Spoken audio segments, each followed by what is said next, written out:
How often did people sit down with Putin in the last 3 years?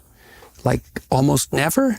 Well, if he has a tilt towards paranoia, and he is a Russian, so he might, then that's not such a good idea. And you don't know. And I would say that's one thing perhaps that Trump was good at, to sit down with people like Kim Jong-un and perhaps with Putin, and to at least be there in the same room with them in some credible way. We have no idea how much international peace depends on those strange bonds of at least quasi-trust that are forged not as a consequence of the shared propositional beliefs, but just as a consequence of that recognition of common humanity. It isn't obvious at all to what degree you can get that in the deepest sense through when you eat with someone, communication. Eating with someone is probably one of the most primordial things that you can do. It is so profound that it's like it's beyond rational discussion. It precedes any political discussion you could have, which is why it's so traditional for heads of state to eat together, to have... You can at least see that they don't steal your food.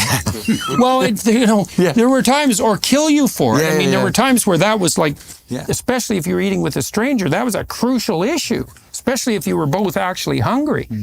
So it was a real test of, well, it really is a real test of civilization to see if people can sit down and share a meal. When I speak to singles on my radio show, I'm just realizing it now because of this discussion.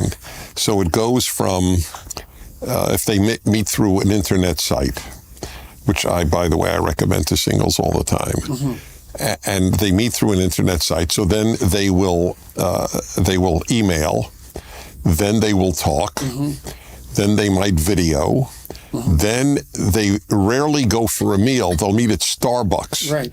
When it graduates to a meal, everybody knows this is a bit more serious. This is the beginning of something intimate. A meal. So it's a very interesting thing about the meal. Yeah. Well, it's a very embodied act, unlike the rest of those acts that can be mediated electronically. Well, Starbucks is embodied too, but it's not a meal. Right. It's a coffee. Right. You don't use your teeth on coffee. There's an interesting side to this too. It's one of the saddest statistics I heard recently was about the number of children who grow up in homes that never eat together or less than once a week.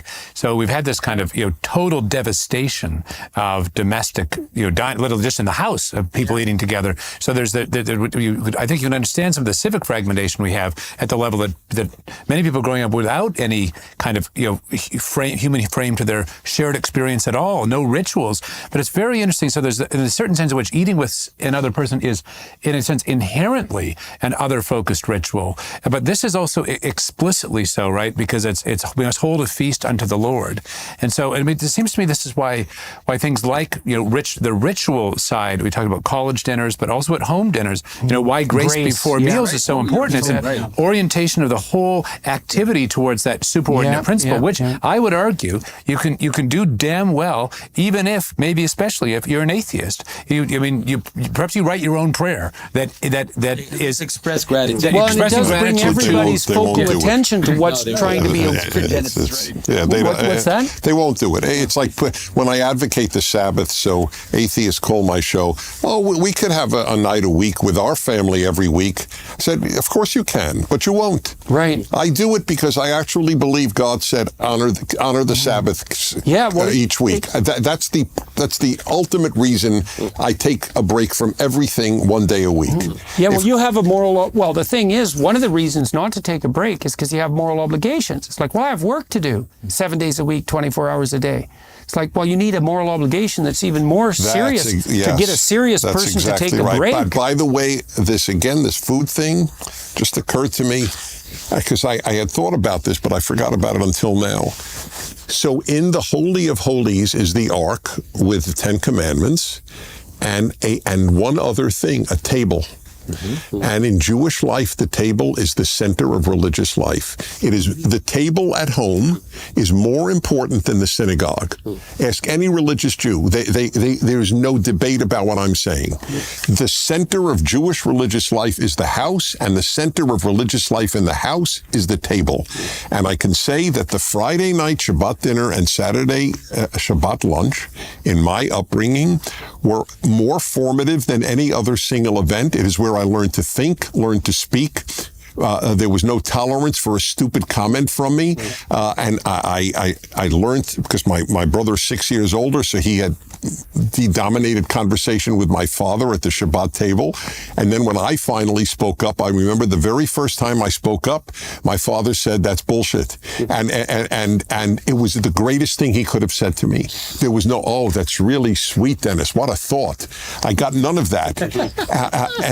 And to this day, I have always asked when I speak, what would my father say? That is what you should ask when you speak. That's right. That's a prayer, man. You know, when I first came here, 68, picking up what Stephen says, that was shocked me more. There was no family dining table. And in 6 weeks from East Coast to West, there was no family. You know, the family dining table was like a Grand Prix pit stop. And the mother racing off to a soccer match or a violin lesson. And I learned everything from my family heritage at the dinner table. Well, so what you're saying, I think, the central incredibly important ritual in Christian religious practice is also a ceremonial feast, right? I mean, it's the delivery of the host is precisely that. I mean, it's primordial, but it's also a revolution in the history of religion, because sacrifice, the idea that feasting becomes sanctified. You've got sacrifice early on. You've got human sacrifice early on. You're not going to sort of eat sacrificial human victims. But sometimes they did. So there's a sort of there are cannibalistic moments, the threads there. But you do have this shift towards the kind of the vertical sanctifies the horizontal, as it were, the family and the community. And it's a sanctification of the body too, because there's nothing, in some sense, there's almost nothing more bodily than eating. Yeah. You want to bring that up to the highest place.